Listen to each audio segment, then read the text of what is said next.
On était le 7 mai quand tout d'un coup je suis tombé sur une vidéo de Jimix qui recrée Minecraft sur sa calculatrice TI. Moi j'ai une Numworks et je me suis dit allez, je vais faire le mien. Hey tout le monde, c'est CD et aujourd'hui je vous raconte comment j'ai créé Evolve, un Minecraft sur calculatrice Numworks. Premièrement, il faut savoir qu'une Numworks est équipée de Python. C'est donc dans ce langage qu'on va coder notre Minecraft. Mais voilà le problème. Une calculatrice ne fonctionne pas comme un PC. Les librairies graphiques comme Tkinter ne sont pas compatibles. Mais heureusement, Numworks a implémenté ses propres modules. Kandinsky et Ion. Kandinsky, c'est ce qui remplace Tkinter chez Numworks. Et je dois avouer que je trouve ce module plus simple, donc tant mieux et c'est avec ça qu'on créera les interfaces et les options graphiques. Ion, c'est plus complexe, on en reparlera plus tard dans la vidéo. Je me sens persécuté, je suis un être sensible. La première étape, c'est de créer la map dans laquelle on va déplacer le joueur. Pour ça, on doit connaître les dimensions de l'écran de la calculatrice. Donc on est à 320 pixels sur l'axe X et 222 pixels sur l'axe Y. J'ai donc prévu de faire 32 blocs par couche, de laisser 50 blocs au ciel sur l'axe Y. Il reste donc 23 couches au monde pour se générer. Donc 23 x 32, ça fait 736 blocs à générer en quelques secondes. Rien de plus simple. C'est même la chose la plus simple du projet. J'ai fait une fonction qui déplace le point de départ de création du bloc pour les créer un à un. Avec ce système, la map charge en environ 2 secondes. Vous me direz alors, mais c'est dit, ta map est aussi plate que mon avenir. Utilise des lignes pour faire tes couches, non? Je vous répondrai alors que vous avez raison. En plus d'être moins consommateur en calcul, ça permettrait un script plus simple.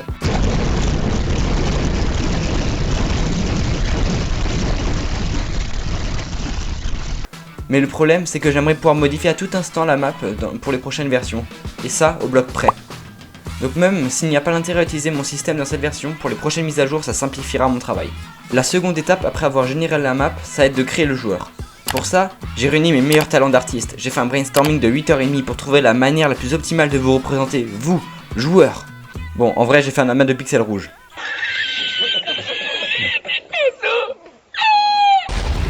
Oh ouais, ça va hein. Donc le joueur est constitué de plusieurs pixels, 6 x 10 pour être exact. Pour une raison simple, un pixel en rouge c'est à peine visible, donc j'ai un peu grossi pour mieux voir le joueur. Pour le spawn du joueur sur la map, j'ai choisi de lui donner les coordonnées X est égal à 75 et Y est égal à 40. Pourquoi?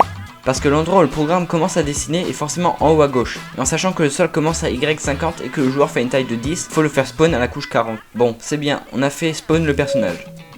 Et maintenant il faut le faire bouger. Prenez votre meilleure boîte de Doliprane, c'est ici que les choses se compliquent. J'ai d'abord essayé de continuer avec Kandinsky et sa fonction getKey, qui permet de récupérer quelles touches sont cliquées. J'ai essayé de faire marcher cette fonction pendant facilement 1 heure, jusqu'à ce que je me rende compte que la fonction n'est pas compatible avec la calculatrice. Je dois donc me retourner vers ma deuxième option, qui est un module que j'ai cité un peu avant, Ion. Ion est censé nous permettre, avec la fonction keydown, de capter quand une touche spécifique est pressée. Je l'implémente donc au script et je me rends compte que ça marche pas. Je voulais que lorsque j'appuie sur 1, un carré jaune apparaisse sur l'écran. J'écris donc keydown 1 avec la vérification booléenne. Sauf que la valeur à entrer dans keydown n'est pas la touche qu'on veut mais son identifiant. 1 correspondait en fait à la flèche qui pointe vers le haut. J'ai donc essayé de trouver droite et bas qui correspondent respectivement à 2 et 3. Il me restait plus qu'à trouver gauche et c'était bon. Mais si dit t'es débile, c'est forcément 4. Non, ta gueule. C'est ce que je pensais aussi, mais 4 correspond à la touche OK, et je vais vous expliquer pourquoi. Un programme ne commence pas par compter à 1, comme je l'ai fait, mais à 0. Ce qui fait que la touche gauche correspond à 0. Je commence donc à faire mon script pour faire bouger mon joueur, je lance et... C'est quoi cette merde? Ok, pour comprendre, revenons à comment s'affichent les éléments du jeu. En fond, on a la map qui se génère au début du jeu, et le joueur se génère par-dessus. Et en fait, quand on bouge le joueur, en réalité on le duplique, mais on supprime pas les clones qu'on n'a plus besoin. Donc pour ce faire, j'ai fait en sorte que le jeu se régénère et redessine la duplication à sa nouvelle position. Ça prend du temps, mais vous verrez, j'ai trouvé une solution pour faire les choses en instantané. Bon, pour le moment, on peut générer la map et se déplacer avec 2 secondes de latence. Mais ça m'emmerde d'attendre que la map se régénère à chaque fois, donc il faut trouver une solution. Et la solution, je l'ai trouvée. En fait, j'ai ajouté une mécanique de minage par déplacement. En gros, quand on bouge et qu'on se prend un mur, le jeu comprend qu'on veut passer et le mine pour nous. Ce qui fait qu'il y a du vide. Donc au lieu de régénérer la map, il faut remplacer le clone par du vide. Et ça, c'est facile à faire. Il suffit au moment où l'on clique pour avancer de retenir les coordonnées de départ et de prévoir celles de l'arrivée. Ensuite, on remplace les coordonnées de départ par du vide car le joueur est passé par là. Et aux coordonnées d'arrivée, on redessine le joueur. Il n'y a donc plus aucune latence. Mais le problème c'est que le joueur est trop rapide, il n'est pas manipulable précisément. J'ai donc dû ajouter une latence artificielle pour contrer la latence que je viens de retirer. Bon, la partie la plus complexe est passée. J'espère avoir réussi à expliquer correctement tout ceci. Maintenant que notre jeu ne lag plus, que le joueur peut se déplacer et miner, il faut pouvoir construire. Et c'est ce qui nous emmène à la troisième étape. Pour construire, j'ai prévu de placer les blocs sous les pieds de notre joueur. Pour déterminer le bloc sélectionné pour construire, j'ai mis par défaut celui d'herbe, mais on peut aussi utiliser la terre et la pierre à l'aide des touches 7, 8 et 9. Pour déterminer précisément la position où le bloc devra apparaître, je lui mets une taille de 6, ce qui correspond au joueur pour pouvoir visualiser la taille d'un bloc qu'on posera. Ensuite, pour calculer sa position, je me suis aidé de celle du joueur. Comme dit avant, la position du joueur est déterminée par son coin en haut à gauche. Sachant qu'il fait 10 pixels de hauteur, il faut faire sa position en Y plus 10 pixels pour descendre vers le bas.